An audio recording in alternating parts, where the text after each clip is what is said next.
I made videos in the past where I complained about hourly rates and stuff like that, how I don't like it, how it didn't motivate me to work as hard as I could. You know, I ended up just working for my team,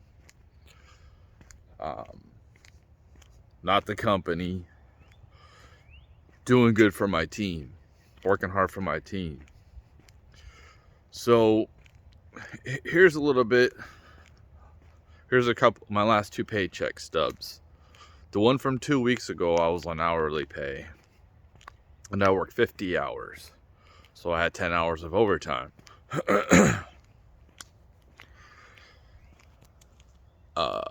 After taxes, I had an $800 paycheck. You know, I believe I was making $18.50 or $19.50 an hour. I think it was like $19.50. And then obviously with the overtime, it's time and a half. So on my last check, I worked 42 hours and I brought home $960. And that was on case per hour, or like I get paid by how many cases I select. And then it's a case and a half for overtime, so I had 2 hours of overtime. See what I mean? I'm way more motivated to work harder when I have an incentive to work harder. I got recognized yesterday by a big boss because I basically made $29 an hour yesterday, on Sunday, because that's how hard I was working. Somewhere around there, 28, 29, possibly 30. And that's why I like to get paid based off of what I do. Obviously, you have to have quality and accuracy and stuff like that, but there needs to be more places that offer pay based off of what you can do. You know, I would it's a lot nicer. I would rather get paid by the day. And in fact, I'd rather get paid. I like to go on my breaks and see money go my bank account. I think we need to go into a place where we can see our money going into our bank account real time. That gives me more of an incentive or desire to want to work more hours, because when you get paid salary, I mean, yeah, you're more secure, and then you have that, oh, you get paid, I don't know, what, 60,000 and or 70,000, but then you don't get any overtime, so they can work you. Like I was talking to this one guy, he's a foreman from some other company, and he said that he works 7 days a week, 12 hours a day, and he's salary.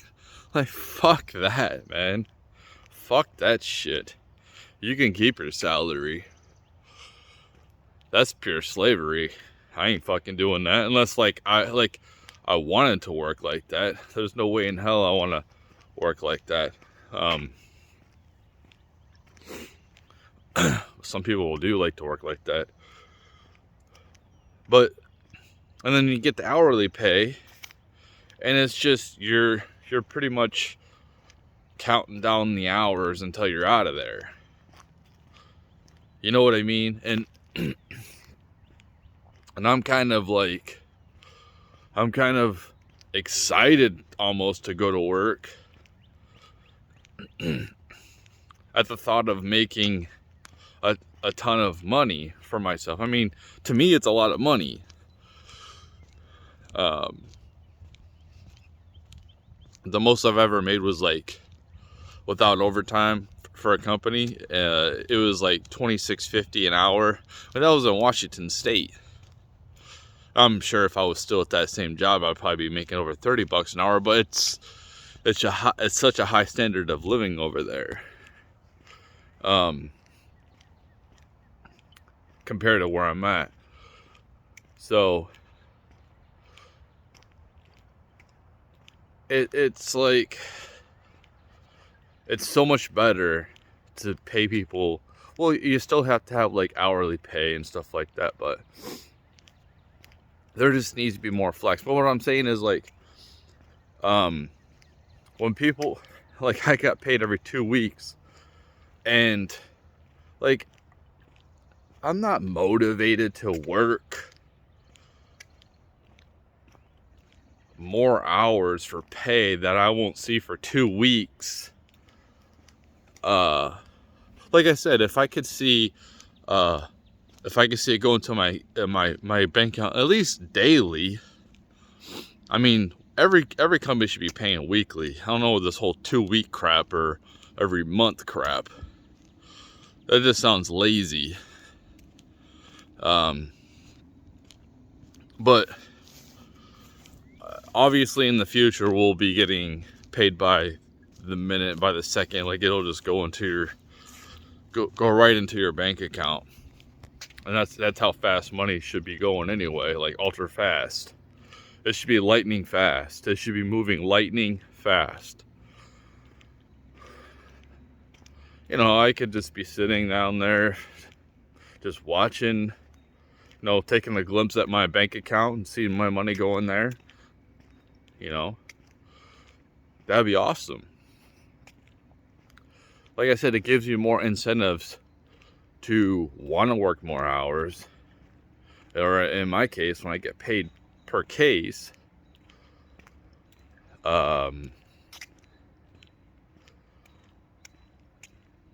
it gives me incentives to want to work harder, so I make more money. And it's kind of like, it's coming. Like when you work a lot of overtime, and there's definitely a delayed gratification, but it's still nice to know that, well, I got something coming up tomorrow. I'll work a bunch of extra hours today. Like, maybe my car breaks down, man. maybe I need a bunch of money in a couple of days. Something happens, and I can't wait a week. This is the problem. But they want you to go to these cash loan places, take debt, and then, so not everybody is motivated like me either. But it's nice to be able to have like an option. Because some people are lazy, or they're not motivated like that. So they want to be paid hourly and just kind of do the bare minimum. And that's fine. I personally would rather just work my ass off for those hours I'm there, make a bunch of money, and then have more time for myself doing something else. That just shows you right there, like, I made $160 more working 8 hours less of overtime. You know what I mean? It's less time, more money. Am I working hard? Like, yeah, I'm working hard. It's benefiting the company, it's benefiting me. It's benefiting the people I work with because we're getting things out quicker, getting things done faster. But also Biden economics. I was seeing this on Twitter yesterday.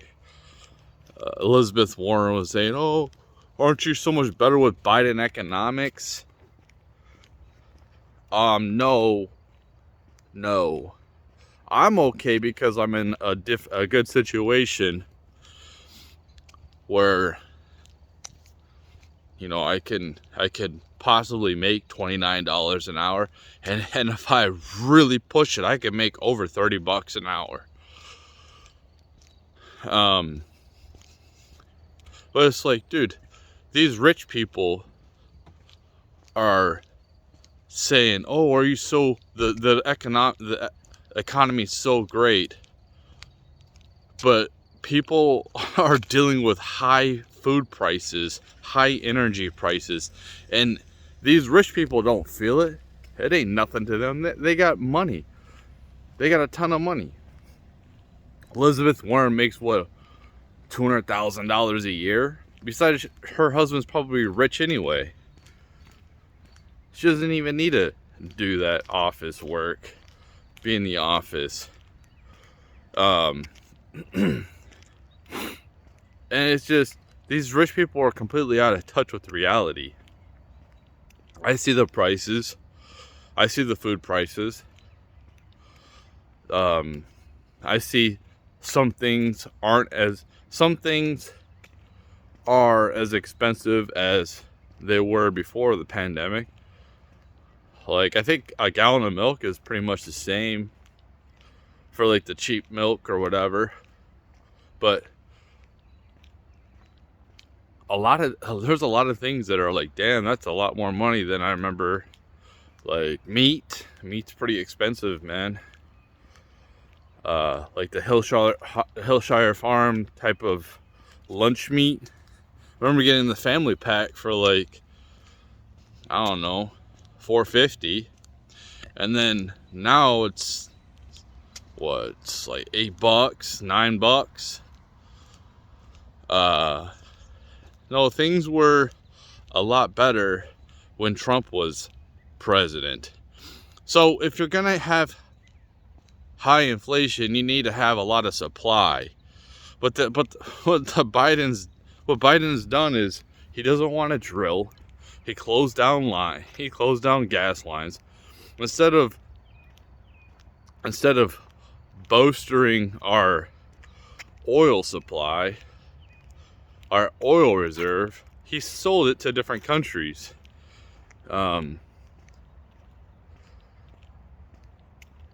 Gas prices need to be lower. If gas prices weren't so high, food wouldn't be as high. It's like these people, listen, I am all for the environment, man. I am just as for the environment as these activists. I care about as much as about the planet as they do, except I'm not as ignorant as they are. Because if we were in a true crisis, like I'm seeing this all over my Twitter, like this is the hottest it's ever been. I don't know, here in Michigan, I remember hotter days 20 years ago, 15 years ago. I remember it being like 80 degrees at night. I don't remember it being like, you having like 71 degrees and things like that. But yeah, there's probably some places on Earth that it could be the hottest ever.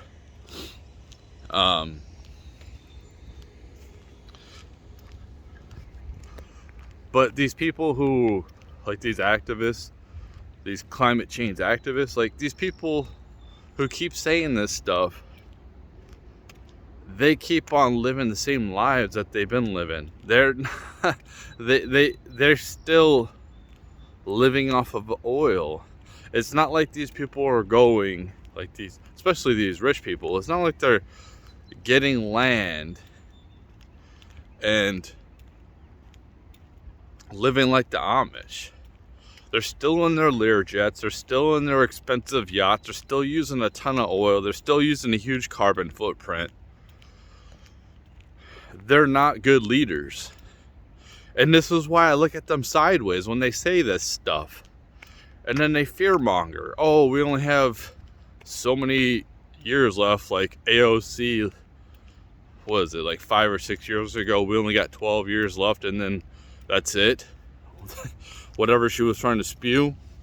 Where is your evidence? I could say that, oh, we only got 5 years left and then the whole world's gonna die. Or we only have 2 days left and then we're gonna have economic collapse here in America unless, like, you know, you give me a bunch of money. That's about it. So, like, anybody can make crazy outlandish statements without any type of facts backing them up. The thing is, the earth changes, and there is technology that they're coming out with where they pull the carbon out of the air and make graphene out of it. And there's multiple uses for graphene. And essentially, when this technology comes out and we start using a lot of it, it could kill a lot of plant life because it's taking too much carbon out. So we have to, like, balance things because we don't want trees to die because there's not enough carbon, or to affect us because trees produce oxygen and stuff like that, you know what I mean? So we have to keep the balance going. And I remember, like, the big thing happening when I was a kid was the ozone layer. The ozone layer was expanding and it healed itself. The earth can heal itself. I think if we can get off oil one day, great. But we don't have the technology out there to get off of oil. And to replace it with electric batteries and stuff like that, it's like,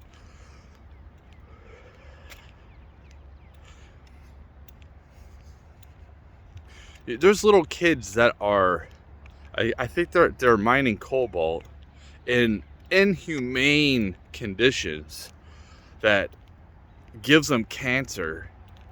They don't have any personal protection. And China goes and buys it off. A company from China goes and buys it off of these people who have these kids go down there and mine this cobalt out of the earth to put in the batteries to give us cell phones, electric cars, or whatever else we need. And nobody says anything about that. Nobody gives a damn. These climate change activists don't say anything about that. It's in Africa. I think it's in the Congo. Nobody cares. But I think that, you know, I'd like to see clean energy. I would love to see clean energy. I would love to see fusion, or better yet, if they can do Tesla's free energy, if we can get to that point someday where everyone has free energy.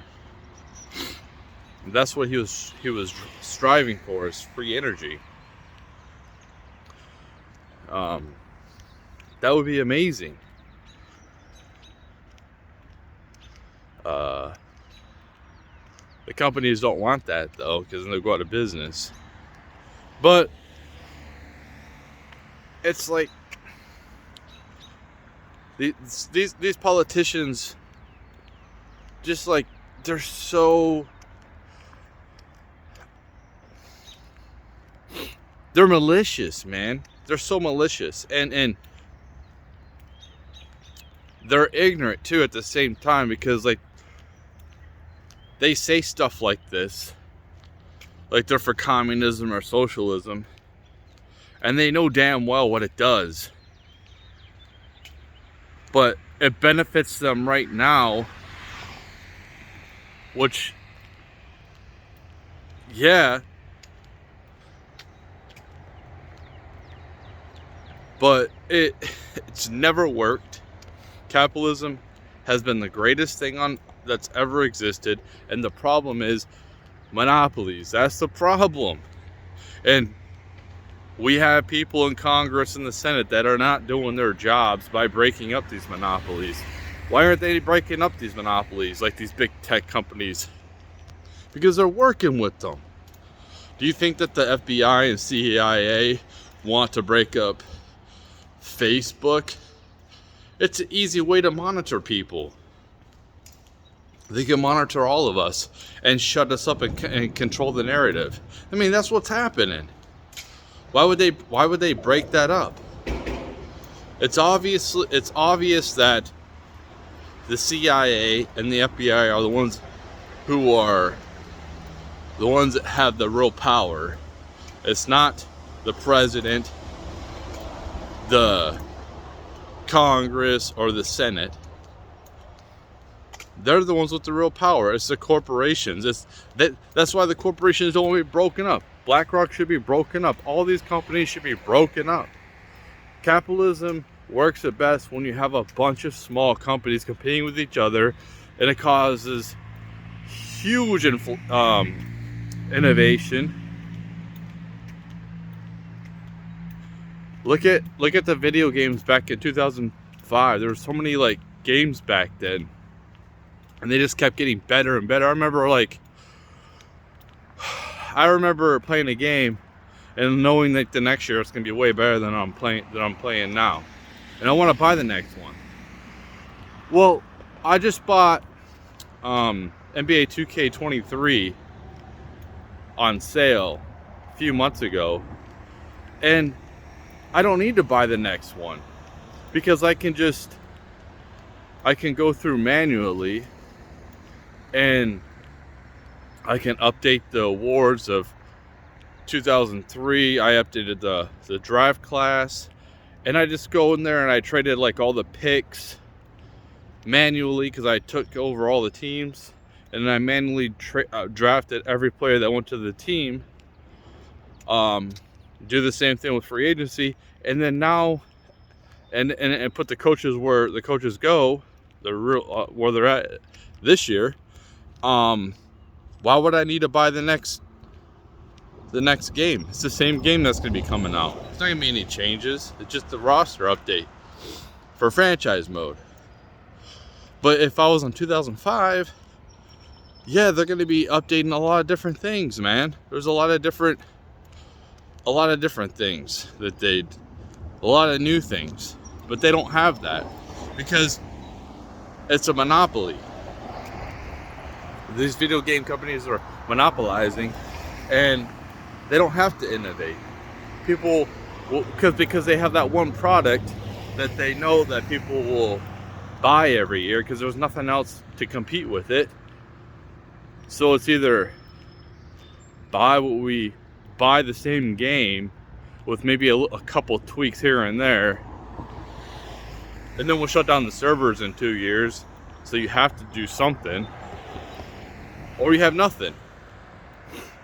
Instead of having all these different